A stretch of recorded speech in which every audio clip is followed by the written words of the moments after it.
But we do see a little bit of pressure coming on down here. Witchslayer getting the Cursed Ground landing on him, though the Balfagor Regurgitate's not going to land. Witchslayer took some damage there, but he had the had the advantage of being able to get away. Oh, nope, he's not going to get away, actually, as the Curse of the Ground lands there. Swiftblade eating Hell on New Earth and eating a little bit of the Regurgitate. Going to land his ultimate, taking down everybody in his wake. And now Balfagor, no matter how much of a tank he is going to go down here. And Moon Queen mopping up with their ultimate at the last second, as now Soul Reaper and Moon Queen are the only two left. And that would be a huge pickup there for Moon Queen, as she took down the two higher leveled characters in this game single-handedly there. So she got a good experience boon, I'm sure, from that as well.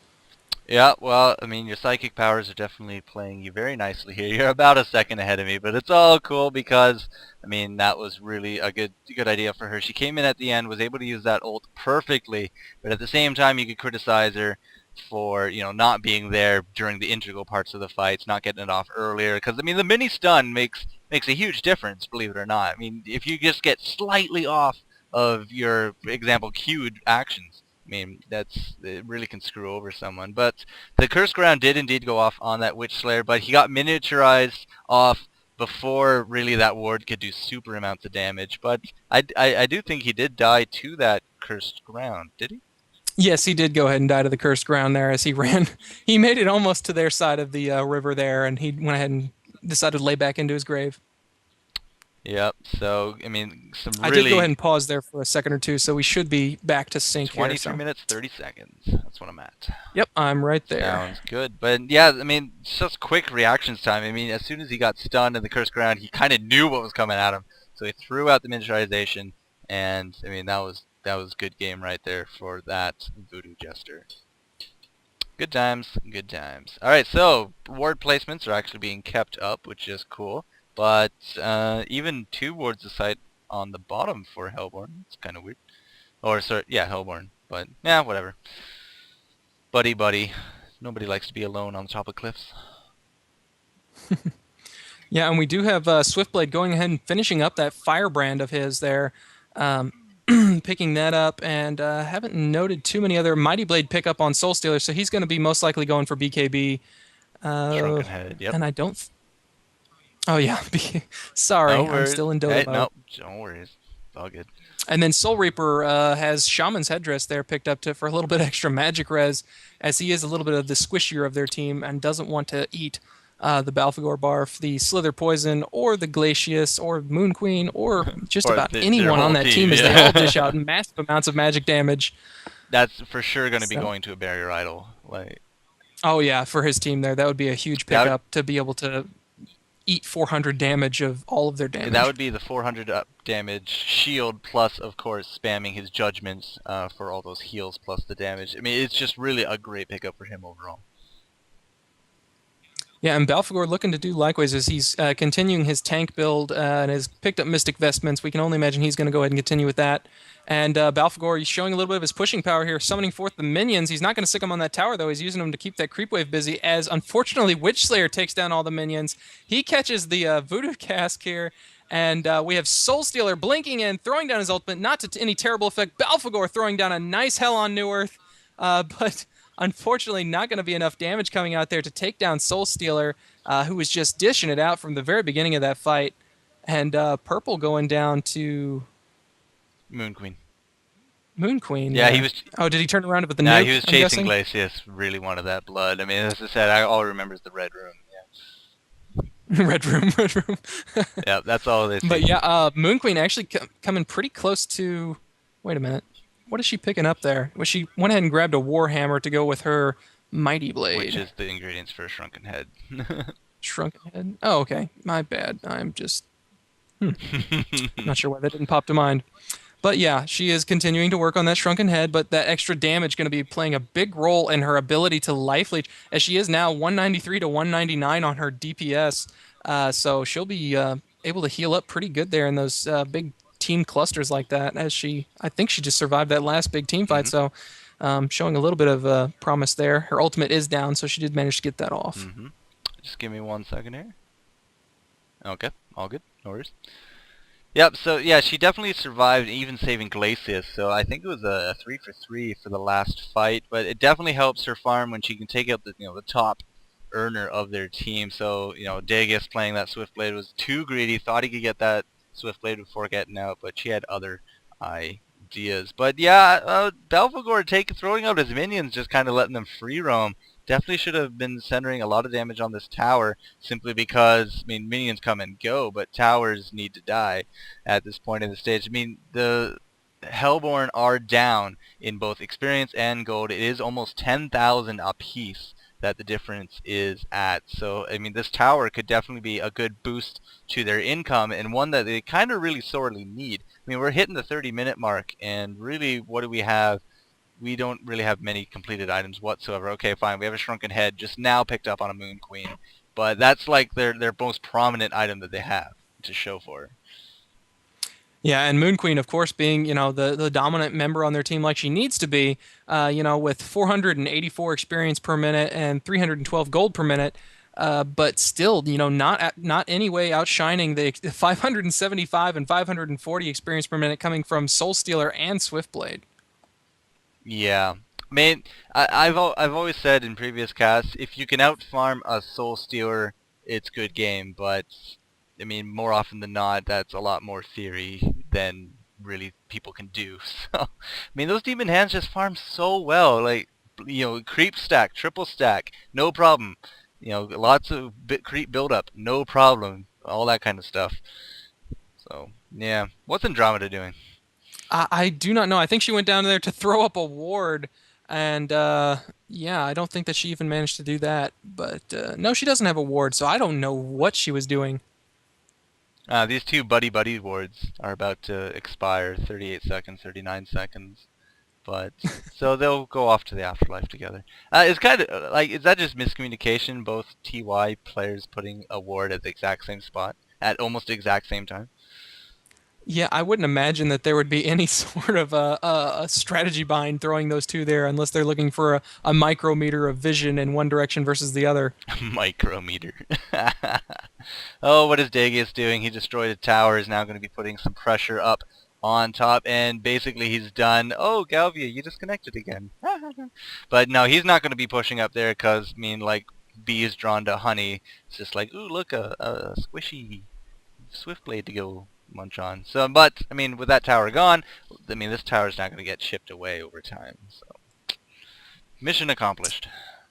Yeah, definitely. And the experience and gold lead being, continuing to grow as they take down that tower there and continue to farm well as they are now. Um, about 12,000 experience ahead and about just about 12,000 gold ahead as well. So definitely not looking too great for this Hellborn team here as they really need to get that Moon Queen up and beefed up as much as possible. And I just don't know if Slither's going to be able to fulfill his semi-carry or carry role as they were hoping here. Oh, someone is timed out. Probably, yeah, you're going to see a pause. Pass, no problem. So Swiftblade has indeed opted to go for the speed and the slow with that Frostburn for his second pickup to that Rune Axe. Typically, sometimes you'll like to see like even an Elder Parasite sometimes for extra movement plus the lifesteal and the attack speed. Or you could even go Shield Breaker is a very popular one so that each of your hits, which will stack actually with your ultimates because it's just auto attacks anyways. But no, he has decided to go for the Frostburn. Yeah, an interesting pickup there. I would prefer Shieldbreaker myself, but the Frostburn giving him all that much more rundown potential, as he has been proving very capable of doing that here with the aid of his teammates. But now with that 5% movement slow per charge, he might be able to get that off on his own. And do we have any other interesting item pickups? I Uh, guess we got the Shaman Headdress finished on Balfagor, and 30 minutes in. Oh man, yeah, poor Balfagor. What's he at? 204 gold a minute. Oh, it's not single digits, but second highest experience per minute on their team though, so he does have that going for him. Balfagor? No, he doesn't. Frying pan. Well, I said second highest on their Oh, team. my bad So then. Frying Yep, Pan, followed by no Belfagor. worries. I gotta get the cake out of my ears. That's all. That's all right. And then we see the Blessed Orb picked up by Soul Reaper there and With a Glowstone glowstone. as well. So, sacrificial. Mm, I don't know. It's kind of a Does weird way to go around it, no, but sacrificial uses the icon of the goddess, doesn't it? And then yeah, but glowstone's part of that. As I said, it's kind of a is weird it? way to go about it, but I mean, the sacrificial Yeah, makes sense on it. It's just, I guess he had some extra money after a fight, so he said, well, I might as well get it now. yeah, some HP and some mana. Can't go wrong. And the missed slow from Slither there, unfortunately, as that would have been a huge help there. Although I think that now we've got the stun coming off from Voodoo Jester. Witchslayer's gonna eat the extra damage there. Soul Stealer coming in with his ultimate, not gonna really accomplish too much, but still enough DPS coming out here that the Hellborn's not gonna make it out of this. And we see a genocide going down now, Jeez. thanks to the Swiftblade and Soul Stealer just tearing the crap out of that Hellborn team. Fun times. Swiftblade had a haste rune and came up right behind them and got a great ult off into the back rows, and I basically just picked off 2 people right then and there. And then, of course, his spin and some auto attacks. So he did get a double tap, taking out 2. He actually took out 3, but he only got a double tap, which is a little weird. But no, yeah, because Yeah, King they Raven also got saw another the double tap. So well, whatever. They went down. yeah, we Genocide. saw the appearance of King Raven's shrunken head also coming into play there as well. Yeah, he's had it for a while. It's just he hasn't used it. I think that's the first time he's gotten to Yeah, utilize it. In first a time he got to big use fight. it. Yeah. Oh, great cast going off, and Swiftblade's like, well, screw that. And he just uses his Blade Frenzy. Looks like they want to go on Soul Reaper, but that's going to definitely bite them back, as it looks like Swiftblade now, I mean, I don't think you can outrun the Swiftblade at this point. So, Slither, toast. Yep. Definitely not, as Slither just barely managing to escape out of there with 11 HP. He's going to go ahead and try and TP out. He is going to make it out of there, but Raven taking down Glacius, and now they're going for Balfagor. Balfagor is going to go down here, and Moon Queen may be joining him very shortly here. Yes, as Soul Stealer uses the portal key to go ahead and jump up and get the extra damage off. Soul Stealer picking up all 3 of those kills with a hat trick there. They're going to go ahead and continue to push here and see if they can go ahead and force the GG. Not even a Kongor related into those, but that was just really bad coordination on the yard as they go by. I mean, they tried to focus too many people at once, and really, I mean, when you spread the damage that evenly against carries this far, now hitting 20s. They're level 20s, and your top is 16s. I mean, yeah.